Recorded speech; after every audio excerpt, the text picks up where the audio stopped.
ሰላም የናርዲ ግሬስ ቤተሰቦች እንዴት ናችሁ? ሰላም ናችሁ? እግዚአብሔር ይመስገን። ሰላማችሁ ባላችሁበት ይብዛልኝ። ዛሬ ደግሞ በአረብ ሀገር ላላችሁ እህቶቼ አጠር ያለች መልእክት ለማስተላለፍ ነው የመጣሁት። በተለይ አዲስ ሆናችሁ ለምትሄዱ እህቶች በባህርም ሆነ በኮንትራት በጠለብ የምትሄዱ ለእናንተ የሆነ ነገር መልእክት ነው የመጣሁት። እሱ ምንድነው? በሶሻል ሚዲያ የሚጀመሩ ፍቅር ምን ያህል ጉዳትና ምን ያህል ራሳችሁ ዋጋ እንደሚያስከፍለን ማወቅ አለብንና እሱን ለማስታወስ ነው የመጣሁት ማለት ነው። አረብ ሀገር በየትኛውም ሀገር ኖሩ፣ ሳውዲም፣ የዱባይም፣ የቤሩትም፣ የኩዌትም የትኛውም ሀገር እንዳጠቃላይ ሰባቱ ሀገራት አረብ ብለን ነው የምንጠራቸው ማለት ነውና አዲስ ለሚሄዱ እህቶቼ ኮንትራት ላይ በሚሄዱ ሰዓት የቀጥታ የሚገቡት ማዳም ቤት ነው ማለት ነው። ስለዛ ምንም አይነት ሌላ ሀበሻ አያገኙም። የሚያውቋቸውን ቤተሰቦቻቸውን ጓደኞቻቸው ርቀው ስለሆነ የሚሄዱት ማለት ነው። ከነኛ ጋር ነው ቀጥታ በሚሄዱ ሰዓት ግዴታ የሚማሩት አረበኛውና እሱን አውቀው ወደ ስራ ነው መሰማራት ያለባቸው ማለት ነው። አንዳንዶቹ ያው ስልክ አይሰጡም፣ እንድንጠቀም አይፈልጉም። በሳምንት አንዴ ነው ስልካችንን ይወስዱብንና የሚሰጡ ማለት ነው። በዛ ጊዜ ሶሻል ሚዲያ በምንገባ ጊዜ የተለያዩ ሰዎችን የተለያዩ ኮንታክቶችን እናገኛለን ማለት ነው። በዛ ጊዜ ብዙ ነገሮች ስህተት ላይ እንወድቃለን ማለት ነው።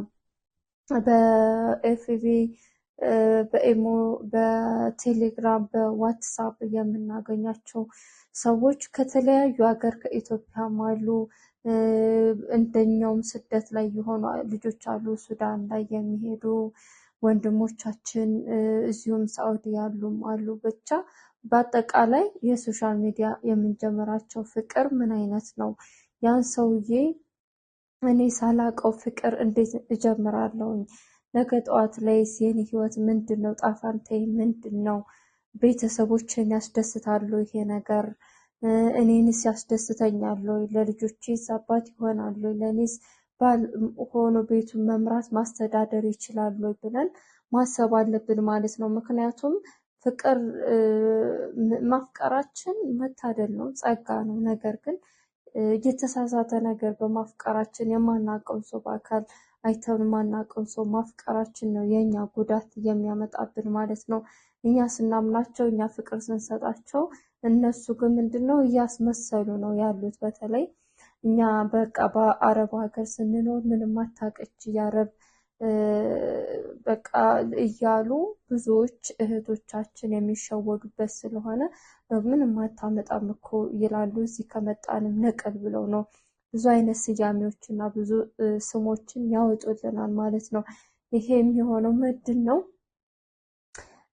ቤተሰቦቻችን ጥሩ ፍቅር ታሰጡን፣ ጓደኞቻችን ጥሩ ፍቅር ካልሰጡን፣ ከዚህ ሀገር ተበሳሽተን ተማረን ከሆነ የወጣ ነው በዛ በምናገኛቸው ሰዎች በቃ እንነግራቸዋለን ብሶታችን፣ ችግራችን፣ ያለብን ጉድለታችንን በምንነግራቸው ሰዎች እነኛ ሰዎች ይሰማሉ፣ ያዳምጣሉ።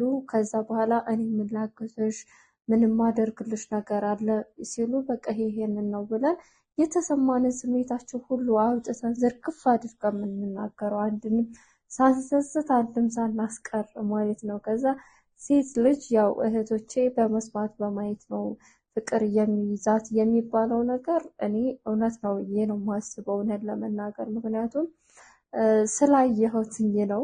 በጓደኞቼም አንድም ሁለትም አይቼዋለሁኝ። ለብዙ አመት እየሰሩ በቃ እኔ እሱን መርሳት አልችልም፣ እሱን ብቻ ነው የማስበው። ያን ሰውዬ ግን እኮ በአካል አያውቁትም፣ በእውነት በሶሻል ሚዲያ ስለሚያውቁት ነው መርሳታችንም። ስለሱ ብቻ ነው የማስበው። ፍቅር ከሰጠኝ እኔ ይበቃኛል፣ ሌላውን ነገር እናገኘዋለን ነው አይደለም፣ ከየትም አይገኝም። እኔ የሆነ ነገር ከሌለኝ ያ ፍቅር ያልቃል። ፍቅር ብቻውን ምግብ አይሆንም፣ መጠጥ አይሆንም፣ ልብስ አይሆንም። ተዋዶ ተፋቅሮ ተማምኖ መግባትና ፍቅር ያሸንፋል ብለን የምንገባበት ልዩነት አለው። ተዋደን ተፋቅረን የምንገባው እንተሳሰባለን። እቅዳችን ባንድ ከሆነ ነገ ይሄንን ሰርተን በዚህ መንገድ እናሸንፋለን ተባብለን በቃ ተደጋግፈን ተጠነካክረን የምንሰራው ከሆነ እሱ ፍቅር ያሸንፋል። እሱ ፍሬያማነት ሊያደርሰን ይችላል። ነገር ግን ምንም አይነት የመስራት አቅሙ ከሌለን፣ የመስራት እቅድ ከሌለን፣ የመስራቱ ዓላማ ከሌለን እንዴት ፍቅር ያሸንፋል ብለን ልንመሰርተው ያንን ረጅም መንገድ ልናስብ እንችላለን? ይህ ፍጹም የተሳሳተ ነው። እና እህቶቼ በዚህ በፍቅር ሰበብ ለብዙ ጊዜ በቴክስት በመጻጻፍ ይጀመራል።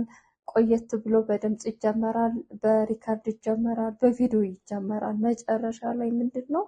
አሁንማ ተማምነናል፣ በቃ እሱ የኔ ነው፣ እሷ በተለይ እህቶቻችን ነው የምንሸወደው እዚህ ላይ ማለት ነው። በቃ ያምነኛል፣ ልባችን ስስ ስለሆነ ይወደኛል፣ በቃ ፍቅር እኮ ሰጥቶኛል፣ ማንም ያልሰጠኝን አይዞሽ ብሎኛል፣ አበርትቶኛል ብለን ያ ሰውዬ ምን ያደርጋል? በመካከል ይጠፋል። በሚጠፋ ሰዓት ምን ሆነ ነው የጠፋው ሲባል ስልክ ተበላሽቶ ነው ሊል ይችላል። እንዲህ አይነት አደጋ ደርሶብኝ ይችላል። በዛ ጊዜ እኛ እህቶች ስስ ስለሆነ ልባችን ያንን ሰውዬ በቃ አይዞ ብለን በሚለን ነገር ላይ ፍቃደኛ እንሆናለን። ይህን ያህል ብር ተብያለሁ ለሕክምና ይሄው ወረቀቱ ብሎ የሌላ ሰው ወረቀት ዶክመንት ነው የሚያሳየን። ይሄው ያደጋው ብሎ የሌላ ሰው ፎቶ ነው የሚልክልን። ምክንያቱም በአካል አናውቀው ያን ሰውዬ ማለት ነው። ባየን ብቻ ነው ያመነው። መጨረሻ ላይ በትንሽዬ ነገር የተጀመረች ትልቅዬ ላይ ይደርሳል። ይሄን ያህል ብር ላኪ፣ ይሄንን አህል አምጪ። በዛ ጊዜ አንዳንድ የምንነቃ ቶሎ አለን። በነቃን ጊዜ ምን ያደርጋሉ? በፍቅር በነበርንበት ጊዜ ያወራናቸውን ነገሮች እነኛ ሰዎች ይይዛሉ። እንደኛ አይደሉም፣ ሴቭ ያደርጋሉ። የሆነ ክፍተትና ጊዜ ፈልገው በተጣላናቸው ወይንም እነሱን እንደራቅናቸው ባወቁ ጊዜ ምን ያደርጋሉ? በሶሻል ሚዲያ ላይ ነው የምለቀው፣ ለቤተሰብሽ ነው የምልከው ብለው እኛን ያስፈራሩናል። በቃ ይሄን ያህል ካላመጣሽ ብለው በሚያስፈራሩ ሰዓት አንዳንድ እህቶቻችን በጣም የዋህ ስለሆኑ ቤተሰብ ከማይብኝማ እኔ እሰጣለሁ፣ ሶሻል ሚዲያ ከመዋረድ እኔ እሰጣለሁ ብሎ ያላቸውን ብር አውጥተው ይስጣሉ። እነኛ በእነሱ ብር ይጠቀማሉ። ከዛኛ ምን ሆነን? ምንም የምናተርፈው ነገር የለም ማለት ነው። ዋጋ ነው የምንከፍለው። ምንም ላላወቅኑ በነፃ እየሰጠን ነው ገንዘባችን፣ ብራችን። ስንሰራ እኮ ምን ያህል ድክመት እንዳለው፣ ምን ያህል ጭቅጭቅ እንዳለው፣ ምን ያህል ጩኸት እንዳለው እኛ ነን የምናውቀው። ህመማችን፣ ድክመታችን፣ በቃ መተኛት እያማረን ራሱ እንቅልፋችን ሳንጨርስ እንቀሰቀሳለን፣ ወደ ስራ ነው የምንገባው። ሰው ያንን ሁሉ ተቋቁመን ደግሞ ገና ነገ ጠዋት ትዳር ይሆነኛል አምኜዋለሁ ብለን የምንሰጠው ነገር በጣም ፍጹም የተሳሳተ ነው። በቃ ለትዳር ካሰበን ያ ሰው ካፈቀረ ከወደደን እስከምንመጣ ድረስ መጠበቅ አለበት። ብር ማለት አይጠበቅበትም። እኛም ደካማ ጎናችን ይሄን ነው፣ መላክ የለብንም። በቃ ስንሄድ ስንነሳ ያሰብነው ሰርተን ለመምጣት ለመለወጥ እስከሆነ ድረስ ያንን ነው ማሰብ ያለብን። እህቶቼ በጣም ጥንቃቄ አድርጉ፣ በጣም ማለት ነው።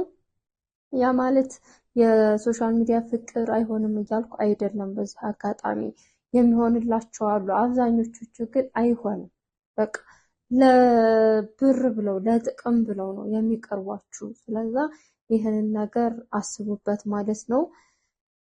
በሁለተኛ ነገር ደግሞ አሁንም ምን አለ መሰላችሁ፣ በምናወራቸው ሰዓት ሰዎች ተቸግሬያለሁ፣ አሞኛል፣ አቅም አጥቻለሁ፣ ተርቤያለሁ በሚሉ ሰዓት በቃ ለምን ይራበው? ምክንያቱም መከራን ችግርን ስለምናውቅ ያንን ነገር መራብ መጠማቱን በደንብ ሳናጣራ ብር የምንልክም ስላለን ብራችሁን ከመላክ ተቆጠቡ ማለት ነው።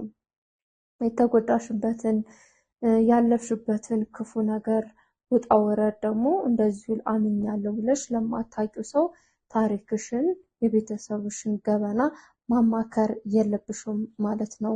ይሄንን ነገር ጠብቁ።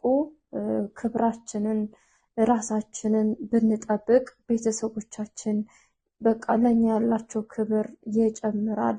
እኛም ነገ ጠዋት ላይ ለምንፈጥራቸው ቤተሰቦች ልጆቻችን አርአያ መሆን እንችላለን። ጥንካሬ ብርታትና ማስተማር ያለብን ምክንያቱም አንዴ ክብራችን ካጣን ዋጋ የሚያስከፍለን ነገር ካደረግን ነገ ጠዋት ላይ ያንን ነገር ተመለስ ብንለው የማይመለስ ነገር ስለሆነ ራሳችንን ብንቆጥብ ብንረጋጋ ያለንበትን ነገርና እየሰራን እያደረግን ያለውን ነገር ብናስተውል ዋጋ እንዳንከፍል እላለሁ። እህቶቼ ያለኝ መልእክት ዛሬ ይሄ ነው። ሌላ በቀጣይ ቪዲዮ ይዤላችሁ እስከምመጣ ቸር ሰንብቱ። አመሰግናለሁ።